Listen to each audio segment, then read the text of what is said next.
بسم اللہ الرحمن الرحیم۔ السلام علیکم محترم ناظرین و سامعین، آپ سن رہے ہیں دیوتا۔ تو آئیے بڑھتے ہیں کہانی کی جانب۔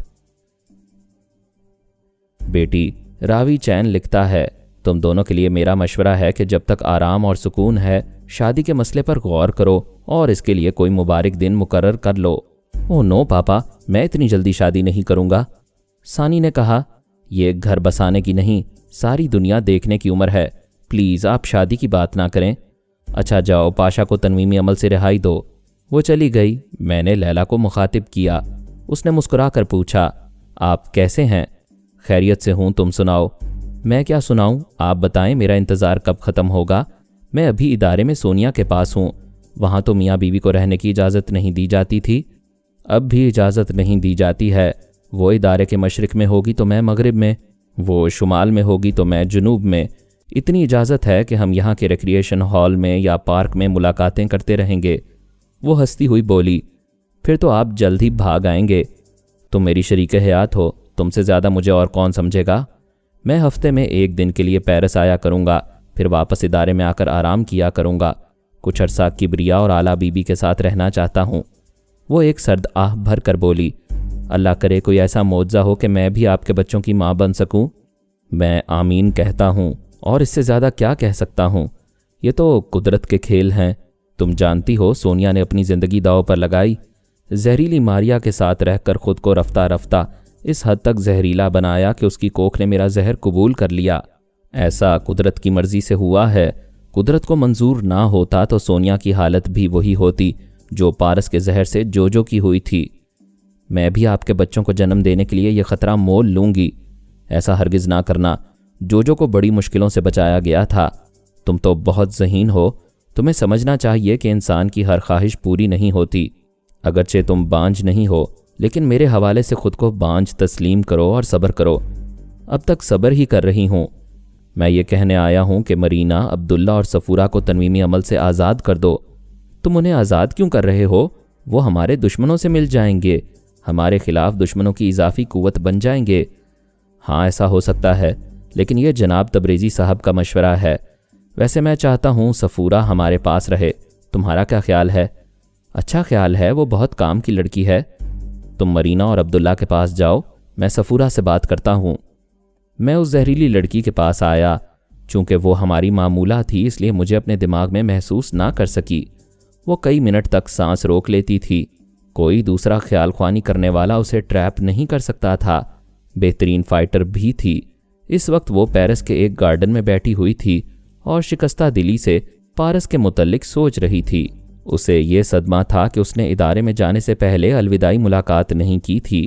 اس سے مسکرا کر رخصت ہونا ضروری نہیں سمجھا تھا۔ میں نے اسے مخاطب کیا، ہیلو صفورہ۔ وہ چونک گئی۔ اس نے آس پاس دیکھا، پھر دونوں ہاتھوں سے سر کو تھام کر پوچھا، تم کون ہو؟ میں پارس کا باپ ہوں، فرحاد علی تیمور۔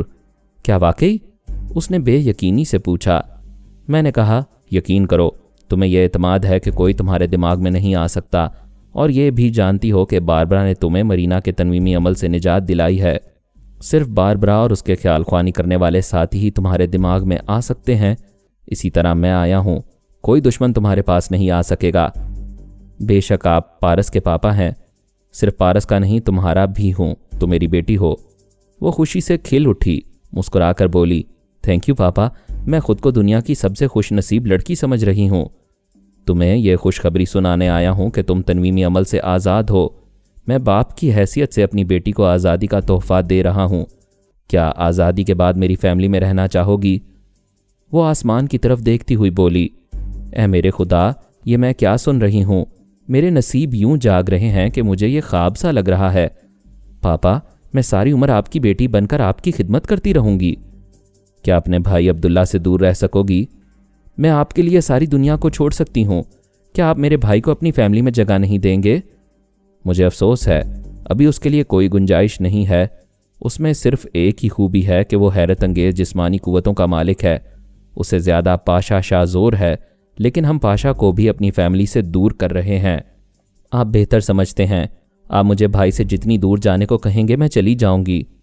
تم ہمارے ایک خاص مشن پر امریکہ جاؤ گی۔ آپ کے خاص مشن کے لیے جان ہتھیلی پر رکھ کر جاؤں گی، ہتھیلی پر جان رکھ کر نہیں، دل رکھ کر جانا ہے، کیونکہ پارس تمہارے ساتھ ہوگا۔ وہ خوشی سے اچھل پڑی، پھر بولی، او پاپا، آپ مجھے اتنی خوشیاں دے رہے ہیں، میں تو پاگل ہو جاؤں گی۔ تم پاگل نہیں ہوگی، میں تمہارے اندر رہ کر سمجھ رہا ہوں۔ تم بہت ہی مضبوط ارادوں کی مالک ہو۔ سفر کی تیاری کرو، میں تمہاری روانگی کے انتظامات کر رہا ہوں۔ کیا صرف میری روانگی کے انتظامات؟ ہاں، تم یہاں سے تنہا جاؤ گی۔ ہماری پلاننگ کے مطابق وہاں کے اونچے سرکاری عہدیداروں سے دوستی کرو گی۔ وہیں پارس ایک اجنبی بن کر تم سے ملاقات کرے گا، تاکہ دشمنوں کو شبہ نہ ہو کہ تم دونوں وہاں کسی منصوبے کے تحت کوئی کھیل کھیل رہے ہو۔ میں نے فرانس کے ایک اعلیٰ سرکاری آفیسر سے کہا کہ وہ مس صفورہ سے ملاقات کرے اور صفورہ کے پاسپورٹ اور دیگر ضروری کاغذات امریکی شہری کی حیثیت سے تیار کرے۔ مرینا اور عبداللہ ایک ہوٹل کے کمرے میں شام تک سوتے رہے، پھر دونوں کی آنکھیں ایک ساتھ کھلیں۔ دونوں نے سر گھما کر ایک دوسرے کو دیکھا، پھر اٹھ کر بیٹھ گئے۔ مرینا نے پوچھا، تمہیں یاد ہے ہم بے وقت کیوں سو گئے تھے؟ عبداللہ نے کہا، ہاں، کوئی میرے دماغ میں بول رہا تھا کہ مجھ پر تنویمی عمل کیا جا رہا ہے، جس کے بعد میں کسی کا معمول اور تابعدار نہیں رہوں گا، آزاد ہو جاؤں گا۔ مرینا نے کہا، میرے دماغ میں بھی کسی نے یہی کہا تھا، اس کے بعد میں سو گئی تھی۔ کیا ہمارا برین واش ہو چکا ہے؟ میرا مطلب ہے ہمارے دماغ سے تنویمی عمل مٹا دیا گیا ہے۔ شاید یہی ہوا ہے۔ ہمیں اپنی آزادی کی تصدیق کرنی چاہیے۔ تصدیق کیسے کی جائے گی؟ میں ابھی بتاتی ہوں۔ وہ خیال خوانی کی پرواز کرتی ہوئی عبداللہ کے دماغ میں پہنچی۔ اسی لمحے اس نے سانس روک لی، پھر کہا، مرینا، ابھی میرے دماغ میں کوئی آنا چاہتا تھا۔ میں باربرا کا لہجہ اختیار کر کے تمہارے اندر آنا چاہتی تھی، کیونکہ اسی نے ہم پر عمل کیا تھا، لیکن تم نے سانس روک کر ثابت کر دیا ہے کہ باربرا کے تنویمی عمل کا اثر تمہارے اندر نہیں رہا۔ تم آزاد ہو۔ وہ مرینا کو اپنے بازوؤں میں سمیٹ کر خوشی سے بولا، میں کسی کا غلام نہیں ہوں، تم بھی آزاد ہو۔ وہ خود کو اس کی گرفت سے چھڑا کر بولی، باولے ہو گئے ہو؟ مجھے یقین کرنے دو کہ آئندہ کوئی میرے اندر نہیں آ سکے گا۔ اس نے پھر خیال خوانی کی پرواز کی۔ باربرا کے دماغ میں آئی۔ باربرا نے کوڈ ورڈز پوچھے۔ وہ بولی، میں مرینا ہوں، واپس جا رہی ہوں، پلیز فوراً میرے دماغ میں آؤ۔ وہ دماغی طور پر حاضر ہوئی۔ چند سیکنڈ کے بعد اس نے باربرا کی سوچ کی لہروں کو محسوس کیا، جبکہ پہلے وہ محسوس نہیں کر پاتی تھی۔ باربرا نے پوچھا، تم نے مجھے کیوں بلایا ہے؟ مرینا نے سانس روکی، پھر محسوس کیا کہ وہ آنے والی سوچ کی لہریں جا چکی ہیں، اب اس کے اندر کوئی نہیں ہے۔ وہ خوش ہو کر سانس لیتے ہوئے بولی، عبداللہ، واقعی ہم آزاد ہو گئے ہیں، میں نے ابھی باربرا کی سوچ کی لہروں کو بھگایا ہے۔ دونوں خوشی سے دیوانے ہو گئے، بستر پر لوٹ پوٹ کر لپٹ لپٹ کر ہنسنے بولنے لگے۔ بڑی دیر تک دنیا کو بھولتے رہے۔ پھر مرینا نے تھک ہار کر ہانپتے ہوئے کہا، ہمیں ہوش میں رہنا چاہیے اور یہ سمجھنا چاہیے کہ باربرا اور فرحاد کے دوسرے خیال خوانی کرنے والوں نے ہمیں رہائی کیوں دی ہے۔ ہاں، ہمیں غور کرنا اور سمجھنا چاہیے۔ تمہارے پاس ٹیلیپیتھی کا خطرناک ہتھیار ہے، جو بھی تمہارے دماغ پر قبضہ جمائے گا وہ مرتے دم تک تمہیں اپنے چنگل سے نکلنے نہیں دے گا۔ پھر انہوں نے کیوں رہائی دے دی؟ وہ دونوں اس سوال پر غور کرتے ہوئے باتھ روم میں گئے۔ غسل وغیرہ سے فارغ ہونے تک سوچتے رہے۔ عبداللہ نے کہا، یہ اندیشہ رہا کرے گا کہ کوئی ایسا خیال خوانی کرنے والا ہمارے اندر چھپا رہتا ہے جو ہمارے لیے اجنبی ہے اور ہمارا عامل ہے، ہم اسے محسوس نہیں کر سکتے۔ میں اپنے دل اور دماغ میں کسی قسم کا اندیشہ نہیں رہنے دوں گی۔ اگر فرحاد کے خیال خوانی کرنے والے کسی حکمت عملی سے چھپے ہوئے ہیں تو وہ یہ نہیں چاہیں گے کہ میں سپر ماسٹر کی دوست بن جاؤں اور ان کے خلاف سپر ماسٹر کے لیے کام کرتی رہوں۔ ایسے میں وہ مجھے میرے اپنے ملک امریکہ کے لیے کام کرنے سے روکیں گے۔ اگر ہم رک جائیں گے، مجبور ہو جائیں گے، تو ان کا فراڈ ظاہر ہو جائے گا۔ یہ اچھا آئیڈیا ہے۔ اس طرح فرحاد اور اس کے لوگوں کی دیانت داری اور بے ایمانی کھل کر سامنے آ جائے گی۔ مجھے بھوک لگ رہی ہے، تم کھانے کا آرڈر دو، مجھے مخاطب نہ کرنا، میں سپر ماسٹر کے پاس جا رہی ہوں۔ وہ ایک صوفے پر آ کر آرام سے بیٹھی، پھر سپر ماسٹر کے نائب کے پاس پہنچ کر بولی، میں مرینا ہوں، تمہارے ماسٹر سے باتیں کرنا چاہتی ہوں۔ نائب نے کہا، سپر ماسٹر اس وقت ایک اہم میٹنگ میں مصروف ہے، آپ 1 گھنٹے بعد رابطہ کریں۔ وہ واپس آ گئی۔ کچھ عرصہ پہلے مرینا اور شیتارہ نے سونیا ثانی کو بے نقاب کرنے کے لیے چند اعلیٰ حکام اور فوجی افسران سے دماغی رابطہ رکھا تھا۔ انہوں نے ثانی کو بے نقاب کیا، مگر اسے سپر میڈم کے روپ میں گرفتار نہ کر سکے۔ لیکن اس کوشش میں مرینا کی دوستی چند حکام اور فوجی افسران سے ہو گئی تھی۔ اس نے سر جھکا کر ایک دوست افسر کی آواز اور لہجے کو یاد کیا، پھر آسانی سے اس افسر کے اندر پہنچ گئی۔ وہ فوج کا میجر تھا اور اس وقت ہیڈ کوارٹر کے ایک بنگلے میں تھا۔ اس بنگلے کے بڑے سے ڈرائنگ روم میں اس کے علاوہ چند اہم فوجی افسران اور اعلیٰ حکام تھے۔ اس وقت سپر ماسٹر ڈرائنگ روم میں داخل ہو رہا تھا اور کہہ رہا تھا، میرا خیال ہے میں نے آپ حضرات کو انتظار نہیں کرایا ہے، ٹھیک وقت پر آیا ہوں۔ اس نے حاضرین سے باری باری مصافحہ کیا، پھر ایک کرسی پر بیٹھ گیا۔ مرینا بھی آرام سے میجر کے اندر بیٹھی ہوئی تھی اور وہ اسے محسوس نہیں کر رہا تھا۔ سپر ماسٹر نے گفتگو کا آغاز کیا، پھر صومالیہ میں اپنی ناکامی اور یہودیوں کی کامیابی کی روداد سنانے لگا۔ روداد ختم ہوئی تو ایک اعلیٰ فوجی افسر نے پوچھا، ہمارا خیال خوانی کرنے والا وکی سول کہاں ہے؟ وکی سول نے ایک جونیئر آفیسر کی زبان سے کہا، میں اس افسر کے اندر موجود ہوں۔ اعلیٰ افسر نے کہا، تم ہمارے ایک ہی خیال خوانی کرنے والے رہ گئے ہو، تم بھی سابقہ ٹیلیپیتھی جاننے والوں کی طرح غلطیاں کر رہے ہو اور ناکامی کا منہ دکھا رہے ہو۔ وکی سول نے کہا، سپر ماسٹر نے 2 بار خفیہ آرمی وہاں بھیجی، نتیجہ سامنے ہے، سب کے سب مارے گئے۔ کیا سپر ماسٹر کی آرمی میں کوئی بھی مرد میدان میں نہیں تھا؟ کسی سپاہی نے دشمن کو زخمی کر کے مجھے اس کے اندر پہنچنے کا موقع نہیں دیا، پھر میں وہاں کیا کر سکتا تھا؟ آپ میں سے کوئی میری کسی غلطی کو ثابت نہیں کر سکے گا۔ جنرل واسکو ڈی نے پوچھا، کیوں سپر ماسٹر، تم کیا کہتے ہو؟ سپر ماسٹر نے مسکرا کر کہا، وہ میرے گھر کی تربیت یافتہ فوج نہیں تھی، یہ آپ ہی لوگوں کا دعویٰ تھا کہ آپ نے میرے چارج میں بہترین گوریلا آرمی دی ہے، جو مجھے دی گئی وہی میں نے بھیجی۔ تھوڑی دیر تک وہاں خاموشی رہی۔ وکی سول نے کہا، نئی یہودی خفیہ تنظیم بہت زبردست ہے، اس تنظیم میں ایسے ذہین اور دلیر افراد ہیں جنہوں نے ہماری بہترین تربیت یافتہ آرمی کو فنا کر دیا۔ انہوں نے صرف ہمیں شکست نہیں دی، پارس جیسے مکار کو بھی دھوکہ دیا۔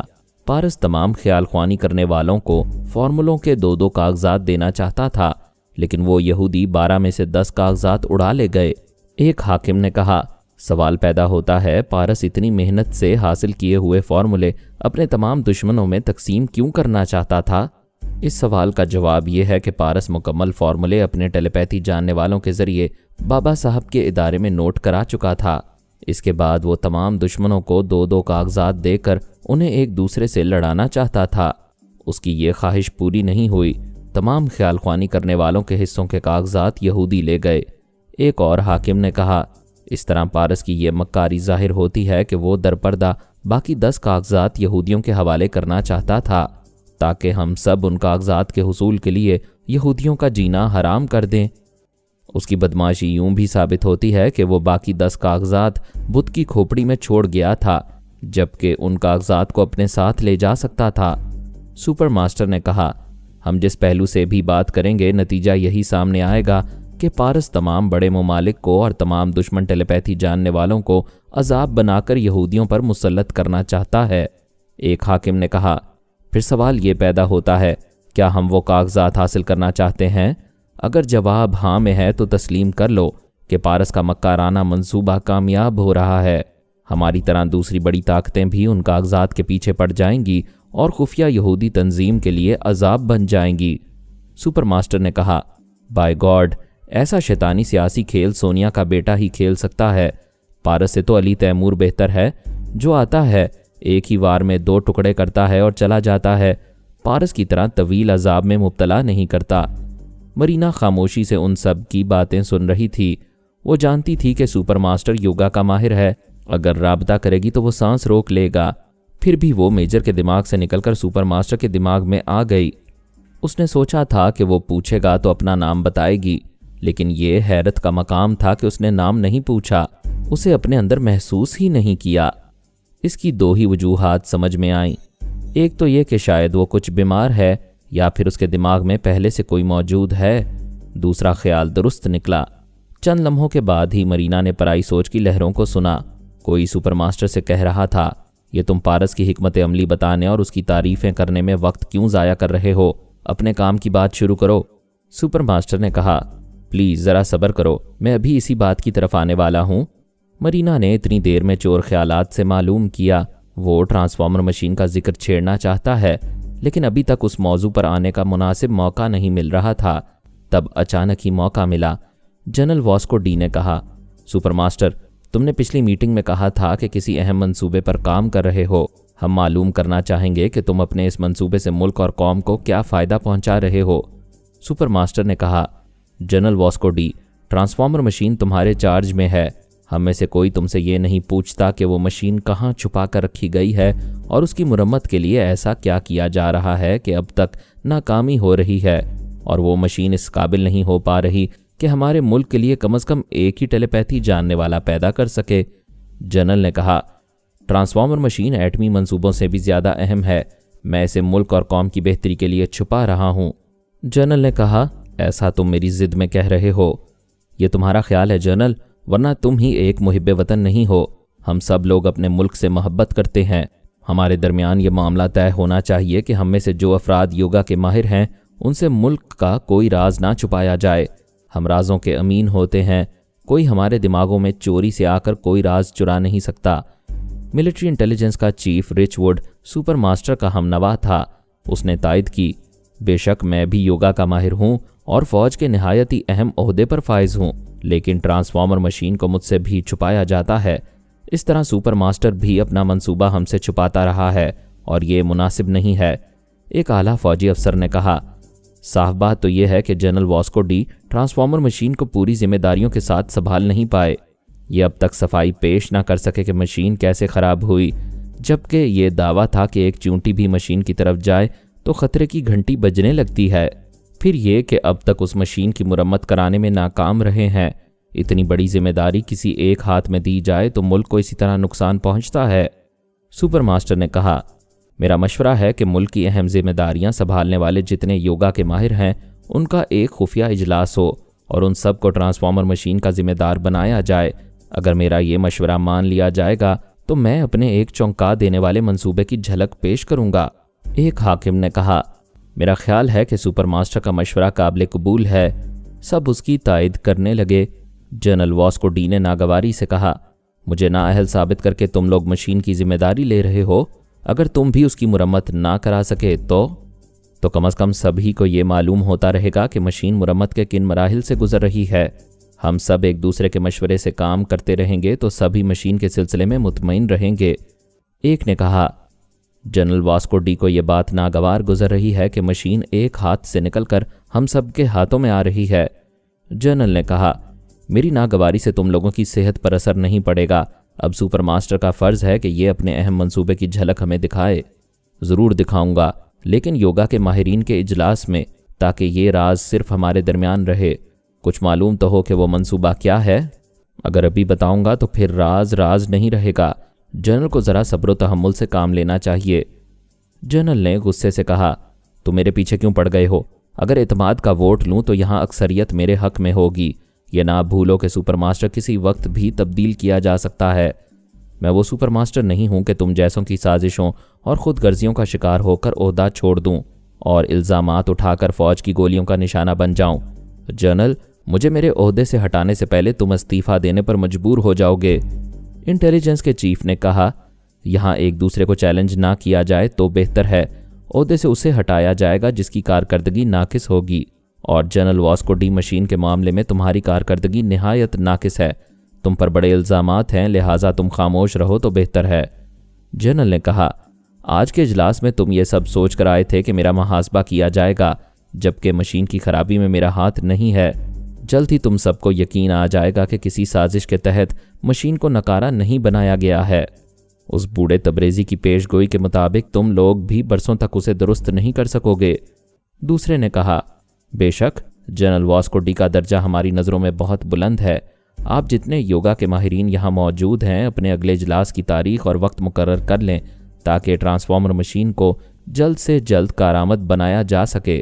ایک اعلیٰ افسر نے کہا، اگلے اجلاس میں بھی یہ طے کیا جائے گا کہ فارمولے کے 10 عدد کاغذات یہودیوں سے حاصل کرنے کے لیے مؤثر پلاننگ کی جائے گی اور باقی 2 کاغذات فرہاد اور اس کی فیملی سے حاصل کیے جائیں گے۔ وہ سب ان موضوعات پر تھوڑی دیر بحث کرتے رہے۔ پھر دوسرے دن یوگا کے ماہرین کی میٹنگ کا وقت مقرر کر کے وہ اجلاس برخاست کر دیا گیا۔ مرینا نے میجر سے کہا، ہیلو، میں مرینا بول رہی ہوں، ابھی کسی کو میری موجودگی کے متعلق نہ بتاؤ۔ میجر نے کہا، مرینا، تمہاری آمد سے مجھے کتنی خوشی ہو رہی ہے یہ تم میرے خیالات پڑھ کر معلوم کر سکتی ہو۔